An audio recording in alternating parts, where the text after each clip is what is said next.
This is one of the most powerful power of three and liquidity strategies you can learn in the entire market. So step one to this strategy is you're looking for a 15-minute fair value gap. This is my favorite time frame to look for fair value gaps, right? So just to get this straight so people stop asking me questions on this, we are simply looking for the candle prior to the imbalance, right? So now that we have a 15-minute fair value gap, we have an imbalance to look for, right? Step one is a 15-minute fair value gap. Now from here on the 1 minute time frame, notice how we have a 1 minute fair value gap over here, which increases the probability of this trade playing out, right? We also have the 10 a.m. power of three candle over here, and we are now this 1 minute fair value gap below the 10 a.m. Eastern. This is a great confluence to use in your trading, right? So let's continue to play price on. From here now, you can see price has began to fill this fair value gap, and we're looking for longs from this level. But what gives us our confirmation?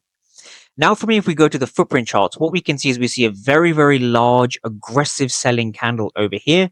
And we also see it followed by an aggressive buying candle. So we can see down here, we see an 8 for 0 and we see 132 for 68. This means that there's a ton of aggressive sellers, but none of them were rewarded because the 15-minute level actually held pretty well. So here we see price respecting this 1 minute inefficiency. 1 minute fair value gap has been respected. The aggressive sellers have failed, which means that price is likely to head higher. Now that we know that this overall fair value gap is strong, we can begin to look for a break and a retest at this area. So we can place our long position over here with a stop loss near these local wicks, and we're simply looking to target the most recent structural high just up here in this region. Let's continue to play price on and see what we get, right? So notice how price rallies to our overall take profit, and we simply target the most recent data high to get a high risk reward